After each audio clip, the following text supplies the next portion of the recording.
1996 1997 की बात है। मेरी मदर इन लॉ बड़ी बीमार थी, किडनी फेलियर थी, डायलिसिस पे थी। सबीना कोचर आंटी ने मेरे को बोला कि जलंधर में एक गुरुजी हैं, तू अपनी मदर इन लॉ को वहां लेके जा, वो पक्का ही ठीक हो जाएंगी। गुरुजी का आदेश था ही नहीं, हमें पहुंचना ही नहीं था, उनका दर्शन ही नहीं करना था, तो हम कैसे जा सकते हैं। चाहे मैंने बड़ा सोचा, बड़ी इच्छा हुई वहां जाने की, तो जब तक बुलावा नहीं होता तो इंसान पहुंच ही नहीं सकता गुरुजी के। बहुत साल बीत गए। 2006 की बात है। उन दिनों मेरी सिस्टर इन लॉ के फादर इन लॉ, उनको कैंसर था। वो काफी बीमार थे, हॉस्पिटल में थे, बहुत बीमार थे। मेरी नीस, मेरी सिस्टरों की बिटिया ने मेरे हस्बैंड को बोला, मामा जी मम्मी पापा तो जाएंगे नहीं, मेरी फ्रेंड ने बताया है कि गुरुजी हैं, उनका आश्रम है छतरपुर के पास, एम्पायर स्टेट में। मामा जी आप मेरे को ले जाओ, शायद मेरे दादाजी ठीक हो रहे हैं, वो बहुत सफर कर रहे हैं। कौन सा मामा अपनी नीस की बात टालता है। मेरे हस्बैंड बड़े प्यार से अपनी नीस को अपने साथ गुरुजी के आश्रम ले गए, एम्पायर स्टेट। ये लोग वहां गए और मेरे हस्बैंड को लगा जैसे पता नहीं उन्हें क्या मिल गया हो। उन्होंने डेली आना शुरू कर दिया, थर्सडे, फ्राइडे, सैटरडे, संडे। वो और मेरी नीस, ये लोग डेली जाते थे, शाम को चले जाते थे और लंगर प्रसाद करके वापस आते थे। ऐसे बहुत दिन तक चलता रहा। मैं तो गई नहीं थी, मुझे तो कुछ पता ही नहीं था गुरुजी के बारे में उस टाइम, और ये मालूम भी नहीं था कि ये वही गुरुजी है जो सबीना कोचर आंटी ने इतने साल पहले मेरे को बोला था आने को। जैसे लेडीज का दिमाग होता है, मैंने उस टाइम सोचा पता नहीं मेरे हस्बैंड कहाँ जाते हैं, पर यह था कि भाई नीस मेरे साथ है तो कहीं जा ही रहे होंगे, शायद किसी गुरु के पास ही जा रहे होंगे। फिर एक दिन मेरे हस्बैंड ने मेरे को बोला, चल शिल्पा तेरे को भी मैं लेके चलता हूँ, मेरे को बहुत अच्छा लगता है, मैं वहां जाता हूँ, मेरे को बड़ी शांति मिलती है, तू भी चल मेरे साथ। मैं भी तैयार हो गई, हस्बैंड के साथ गई और वहां जाके मत्था टेका, बहुत अच्छा लगा। बातें काफी देर तक हमने सत्संग सुना और अच्छा लगा। अब गुरुजी की मेहर देखिए, मेरे आगे वाले लाइन में सबीना आंटी बैठी थी। मेरे को तो पता ही नहीं था। वो जैसे सत्संग चल रहा था, गुरुजी की भेंटें चल रही थी, गुरबानी चल रही थी उस टाइम, सबीना पीछे मुड़ के देखा, अरे शिल्पा तू बैठी है, चल तेरे को बाहर चल। एम्पायर स्टेट में बाहर बैठते जहां गाड़ियां पार्क होती थी, कार पार्क के पास, वहां बैठ के हम गुरुजी की तेरे को मैं बातें बताती हूँ। उनका मेरे ऊपर कैसा ऐसा हुआ, गुरुजी ने मेरे को कैसे ठीक किया, मेरी फैमिली को कैसे ब्लेस किया, मेरे बच्चों को कैसे ब्लेस किया, मेरे मम्मी पापा सबको कैसे ठीक किया, चल मैं तेरे को बाहर बैठ के बताती हूँ। सबीना और मैं चल के बाहर बैठ गए और 1.5-2 घंटे सबीना मेरे साथ सत्संग करती थी। फिर लंगर का टाइम हुआ, हम दोनों ने लंगर किया, मेरे अंकल जी भी साथ थे, हम सब ने लंगर किया। लंगर करके आज्ञा लेने के लिए जब जैसे संगत के साथ सारे में निकलने लगी, सबीना ने मेरे को बोला, शिल्पा तू रुक जा, मैं तेरे को गुरुजी से मिलवाती हूँ। जैसे आज्ञा हुई तो मैं रुक गई, क्योंकि सबीना बचपन की फ्रेंड थी मेरी, तो मेरे को लगा कि भाई ये कभी गलत रास्ते मेरे को कभी भी नहीं लेके गई। तो स्कूल में इकट्ठे थे, तो ये मिल गई है तो क्या पता ही मेरा ब्लेसिंग ही मेरे को अच्छी मिल जाए। तो चुप करके उसका कहना मानते हुए मैं रुक गई। थोड़ी देर बाद हमारी बारी आई, मत्था टेका, गुरुजी से आशीर्वाद लिया और सबीना ने बोला, गुरुजी ये मेरी, इतना ही सबीना ने बोला। गुरुजी ने फिर जवाब दिया, मैनू पता है ये तेरी बचपन की सहेली है, तू 2 घंटे बाहर बैठी हुई है और तू उसे सारे अपनी बातें बता रही। गुरुजी ने ये सारा ठेठ पंजाबी में बोला, मेरे को पंजाबी नहीं आती, पर गुरुजी ने सारा ठेठ पंजाबी में सबीना से बोला और फिर मेरे को देख के कहा कल्याण हो। मैं बड़ी खुश कि उन्होंने मेरे को ब्लेसिंग दे दी है। और फिर गुरुजी ने मेरे को बोला, मैनू पता है ये राधा स्वामी है। गुरुजी ने बोला कि ये राधा स्वामी है, मैं थोड़ी चुप हो गई क्योंकि हम तो राधा स्वामी नहीं है। मैंने तो सोचा कि मेरे पेरेंट्स आर्य समाजी थे, मुझे तो पता ही नहीं था कि ये गुरुजी क्यों बोल रहे हैं राधा स्वामी। तो ये बात दिमाग में लेके मैं बाहर निकल गई, हस्बैंड को भी बोला, हस्बैंड ने भी कहा कोई बात नहीं, कोई घर चल। अगले दिन सुबह मैंने अपनी मदर को फोन किया, मदर को बोला मम्मी मैं गुरुजी के गई थी, उन्होंने बोला हम राधा स्वामी हैं। वो कैसे उन्होंने बोल दिया, हम तो आर्य समाजी है, दादी तो घर में हमेशा हवन करती थी। कहती नहीं शिल्पा तेरे को पता नहीं है, तेरे नानके वो राधा स्वामी है, तेरे नानके मेरे मदर के नानके वो राधा स्वामी थे। और यहाँ मेरे हस्बैंड की मदर के तरफ से भी सब लोग राधा स्वामी थे। एक तरह से मेरे हस्बैंड की मदर का उन्होंने राधा स्वामी बता दिया और मेरी मदर के पीछे का उन्होंने राधा स्वामी बता दिया, तो पूरी फैमिली ही उन्होंने कवर कर दी। ऐसे तो कभी हुआ नहीं था। मेरी मदर ने मेरे को सारी बात समझाई और उन्होंने कहा शिल्पा अगली बार से मैं भी तेरे साथ चलूंगी। हम लोग रेगुलरली जाने लगे। मैं एक स्पेशल स्कूल में प्रिंसिपल के तौर पे काम करती थी, जल्दी से अपना काम खत्म कर लेती। और हम डेरावाल नगर में रहते थे उस टाइम, तो डेरावाल नगर से हस्बैंड निकलते थे, रानीबाग में मेरा स्कूल था, रानीबाग से मेरे को पिकअप करते थे। पिकअप करते हुए हम लोग फिर गुरुजी के मंदिर एम्पायर स्टेट चले जाते थे। हर थर्सडे फ्राइडे सैटरडे संडे हम लोग एम्पायर स्टेट चले जाते और बहुत अच्छा लगता था। मुश्किल से हफ्ता 10 दिन ही हुए, हफ्ता 2 हफ्ते ही हुए होंगे कि एक बार लंगर करके जब हम हाथ धो के आगे की लाइन में लगने लगे तो बिटिया का मेरे को फोन आया। बिटिया मेरी लेडी श्रीराम कॉलेज में उस टाइम पढ़ती थी और बाहर जाने की उसने जिद की बैठी थी कि मेरे को बाहर जाना है एमबीए करने, बाहर मैंने यूरोप जाना है एमबीए करना। हस्बैंड का उस टाइम खास काम था नहीं, तो और मेरी तो प्रिंसिपल की जॉब थी एक स्पेशल स्कूल में, सैलरी भी ज्यादा नहीं थी, 7-8 हजार सैलरी थी। अब इतनी सैलरी में बच्चे को यूरोप में भेजना तो इम्पॉसिबल ही है। अब गुरुजी ने क्या सोचा था मुझे तो पता नहीं, पर जब बिटिया का फोन आया था तो बिटिया ने मेरे को बोला मामा मेरे को ना एडमिशन मिल गई है ईसेक यूनिवर्सिटी में। मैंने कहा वो कैसे? कहते आपको याद है हम वीडियो कॉन्फ्रेंसिंग करने के लिए एक इंटरव्यू में गए थे तो फ्रेंच एम्बेसी में, तो वहां से मेरे को कॉल आ गया कि Sohani Arora you have been selected to join the ESSEC programme, the MBA ESSEC programme.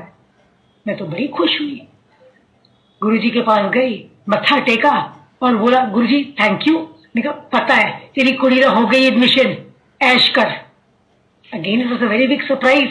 बहुत हैरानी थी कि गुरुजी को कैसे पता मेरी बिटिया की एडमिशन हो गई है।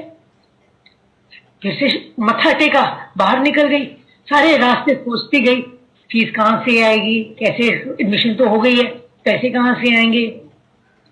ऐसे सोचते सोचते कुछ दिन निकल गए और फिर से ही हुआ। थर्सडे का दिन था, लंगर करके हम बाहर निकले तो बिटिया का फिर फोन आ गया, मामा ऑल ओवर द वर्ल्ड से 7 बच्चे स्कॉलरशिप के लिए सिलेक्ट हुए। आपको पता है मैं स्कॉलरशिप के लिए बैठी थी तो मेरे को स्कॉलरशिप मिल गई है और वो फ्रेंच गवर्नमेंट की स्कॉलरशिप थी जिससे बिटिया का वहां रहना, खाना, पीना, आना जाना इंडिया और पेरिस के बीच में बिल्कुल फ्री था। जो बेसिक पैसे शुरू के जो जमा करने थे 2-3 लाख जो जमा करने थे सिर्फ वही देने थे और सारी इसकी एमबीए फ्री थी। 2 साल का प्रोग्राम था बिटिया का और 1 साल उसे इंटर्नशिप पेरिस में ही करनी थी क्योंकि फ्रेंच गवर्नमेंट ने कराया था, तो उसे इंटर्नशिप वहीं पे करनी थी। तो बड़े खुश हुए, गुरुजी का आशीर्वाद लिया, मत्था टेका। मैं आपको बता नहीं सकती हम लोग कितने खुश थे उस टाइम। जो 2-3 लाख जमा करने थे वो भी जैसे बच्चे जब पैदा होते हैं पेरेंट्स अपने बच्चों के नाम के जमा करवाते रहते हैं, वो मैंने उसकी एफडी तोड़वाई और उसके पैसे हो गए तो हमें कोई प्रॉब्लम ही नहीं हुई। बिटिया चली गई पेरिस, बिटिया को मैं छोड़ने गई, थोड़े बहुत पैसे थे ही तो छोड़ने चली गई गुरुजी के आगे। और जाने से पहले गुरुजी ने समाधि ले ली थी, उससे थोड़े दिन पहले ही गुरुजी ने समाधि ले ली थी। जब गुरुजी ने समाधि ली तो उन दिनों मेरे को सुखी आंटी मिली थी। सुखी आंटी जो लंदन में रहती हैं, वो आई हुई थी जब उनको पता चला गुरुजी ने समाधि ले ली है। तो वो अपने एक्सपीरियंसेस मेरे को बताने लगी, सारा बताने लगी। तो तब आंटी ने मेरे को बताया कि मेरे पास गुरुजी की फोटोज है। मैं बड़ी खुश, मैंने उनको बोल दिया, आंटी आपके पास गुरुजी की फोटो है तो आप मेरे को भी दे दीजिए। कहती कितनी चाहिए आपको? उनके हाथ में करीबन एक पैकेट भरा हुआ था फोटोग्राफ का। मैंने कहा आंटी 2 दे दीजिए। छोटी पासपोर्ट साइज फोटोग्राफ जो होती है वो उन्होंने मेरे को 2 दे दी। सुखी आंटी से ये 2 फोटोग्राफ्स लेके मैं मंदिर से निकली। हाथ में पकड़ी हुई थी ये फोटोग्राफ्स, और मंदिर से लेके छतरपुर के बीच में जब टिबोली गार्डन आता है उस टाइम उसके आसपास मैंने ये दोनों फोटोग्राफ निकाली और देखा वो 2 से 3 बन गई है। 3 कैसे बनी मेरे को नहीं मालूम। 2 मैंने ली थी, एक अपनी बिटिया के लिए क्योंकि वो जा रही थी अकेले, और मेरे को था कि गुरुजी तो अब है नहीं, तो गुरुजी इसी बहाने उसके साथ रहेंगे, फोटोग्राफ के तौर पे ही उसके साथ रहेंगे। उन्होंने इसे इतनी दूर पहुंचाया है, उसका ध्यान भी वही रखेंगे। और दूसरी फोटोग्राफ मैंने अपनी मदर के लिए ली थी। तीसरी कैसे हुई मेरे को नहीं मालूम। तीसरी मैंने संभाल के बहुत अच्छे से अपने पास रख ली फोटोग्राफ। थोड़े दिन के बाद मैंने वो फोटोग्राफ लैमिनेशन के लिए लेके गई। जब मैंने लैमिनेशन की मशीन में वो गई तो वहां पे जो अंकल खड़े थे वो कहते aunty I am so sorry कि ये लैमिनेट करके तो फोटोग्राफ निकल रही है पर कलर सारे स्मज हो गए हैं, सारे कलर इसके फैल गए, I am so sorry. Photograph देखी, मनी मन में बड़ी खुश हुई। कलर्स फैले नहीं थे, उसमें बहुत सारे ओम आ गए थे। उसमें गुरुजी के माथे पे ओम था, उनके हाथों के नीचे ओम था, बहुत सारे ओम थे। तो मैं संभाल के वो फोटोग्राफ अपने लॉकर में रख दी। लैमिनेटेड फोटोग्राफ बहुत सारे ओम से भरी हुई। थोड़े दिन बाद गुरुजी की का बर्थडे का फंक्शन था महासमाधि के दिन के बाद। तो मैं वो फोटोग्राफ निकाल के साथ लेके जा रही थी अपने साथ। तब मैंने जब लॉकर में से वो फोटोग्राफ निकाली तो देखा जहां पे गुरुजी के हाथ के नीचे ओम बना था, ओम के पास एक न्यूबॉर्न बेबी की फोटोग्राफ आई हुई थी, जैसे गुरुजी अपने बच्चे को ब्लेस कर रहे हो। मैं बहुत खुश हुई, अपने साथ वो फोटोग्राफ ले गई। वो फोटोग्राफ मंदिर ले गई, ब्लेसिंग्स दिलवाई, गुरुजी की फोटो के कुर्सी के पास रखी मैंने, और मैं बड़ी खुश हुई। फोटोग्राफ अपने पास बड़े सालों तक मेरे पास पड़ी गई। उसके बाद मैं चली गई बिटिया को लेके पेरिस। वहां पे उसकी एडमिशन हुई, सारी फॉर्मेलिटीज क्लियर हुई, और इस दौरान मेरे अंकल गुरुजी के मंदिर गए, एम्पायर स्टेट गए। गुरुजी ने मेरे लास्ट जब मैं गुरुजी को मिली थी, गुरुजी के समाधि लेने से पहले, गुरुजी ने मेरे को बोला था आंटी आप सिर्फ सैटरडे को आना, अब थर्सडे फ्राइडे सैटरडे संडे 4 दिन आते हैं, अब सिर्फ सैटरडे आना। मैं मान गई थी। अब मेरे अंकल थर्सडे को गए, अब क्यों गए मेरे को पता नहीं, पर वो चले गए। वहां एम्पायर स्टेट में लंगर प्रसाद किया। लंगर प्रसाद करके ये लोग वापस डेरावाल नगर में घर वापस आ रहे थे। हमारे पास एक गाड़ी थी, ओपन एस्ट्रा गाड़ी थी, बहुत सीएनजी फिटेड थी, काफी बड़ी गाड़ी थी, सीएनजी थी। तो ये लोग रास्ते में वापस आ रहे थे। मेरे हस्बैंड थे और मेरे अंकल थे, और उनके साथ मेरे ब्रदर इन लॉ बैठे थे।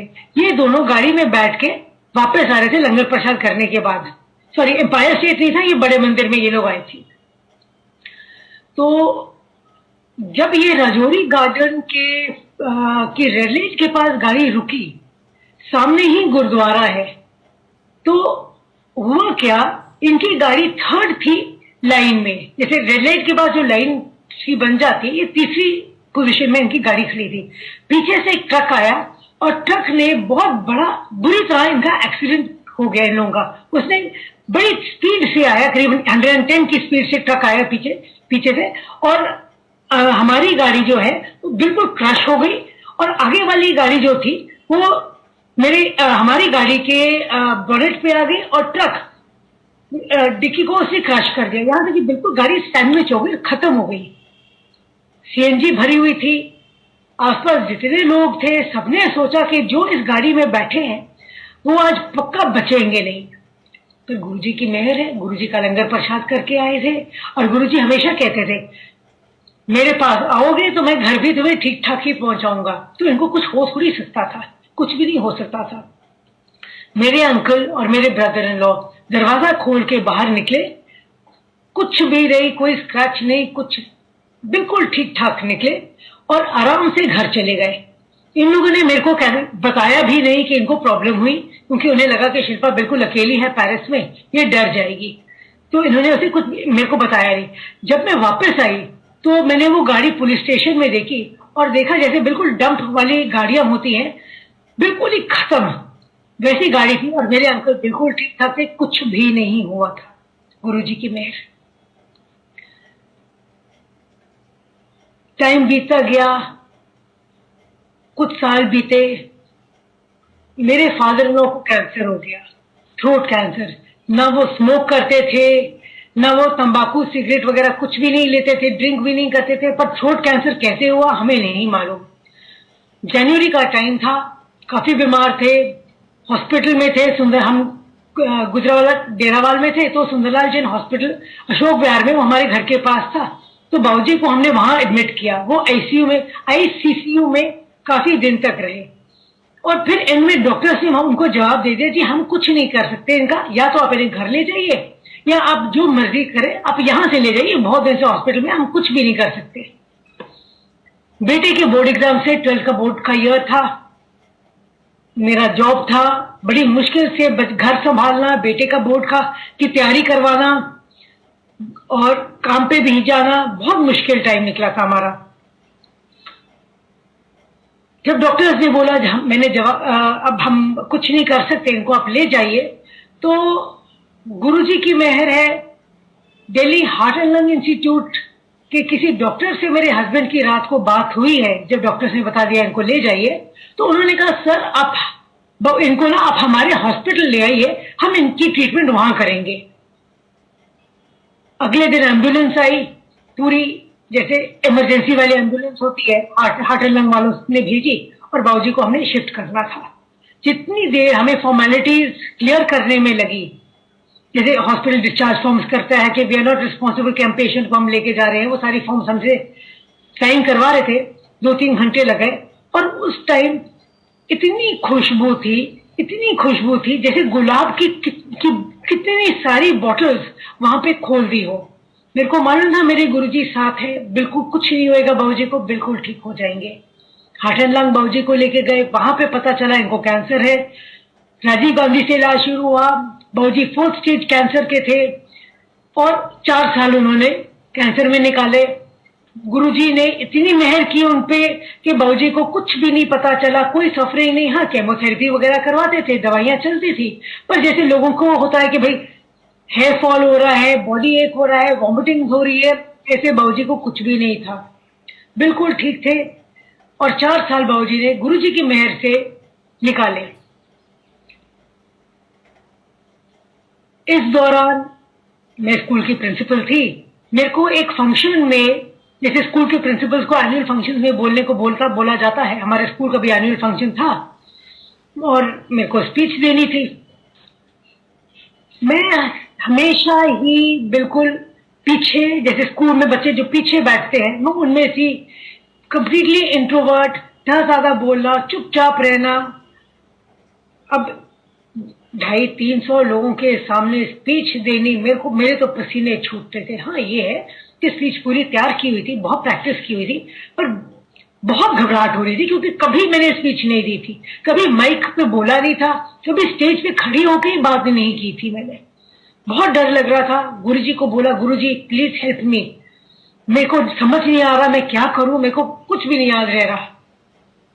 मेरे को अनाउंसमेंट हुई, स्टेज पे गई, पोडियम पे खड़ी हुई, माइक ऑन हुआ, अनाउंसमेंट हुई, और आप विश्वास नहीं करेंगे, आसपास सारा अंधेरा हो गया, बहुत अंधेरा, कुछ भी नहीं दिखा।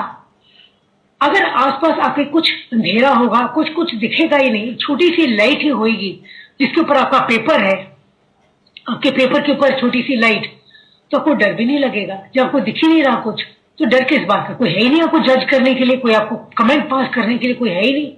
बीच में स्पीच के दौरान मैनेजमेंट वाले ओनर्स वगैरह सारे आए, उन्होंने पेपर ऐड किए कि शिल्पा ये भी सेंटेंस बोल देना, ये भी बोल देना। सब मैंने बोला, सब किया, बिल्कुल घबराहट नहीं हुई। और बाद में लोगों ने आके मेरे को बोला, शिल्पा जी आप तो इतना अच्छा बोलते हैं, हमें तो पता ही नहीं था आप इतना कॉन्फिडेंटली बोलते हैं, इतनी बढ़िया स्पीच इंग्लिश में, कमाल ही कर दिया। कितने लोगों ने आके बोला मेरे को, और मैं मन ही मन अपने गुरुजी को थैंक यू बोल रही थी, गुरुजी आपने आज मेरी इज्जत बचा ली, मेरी बड़ी बेइज्जती होती अगर मैं ठीक से नहीं बोलती। बड़ा शुक्राना किया गुरुजी का।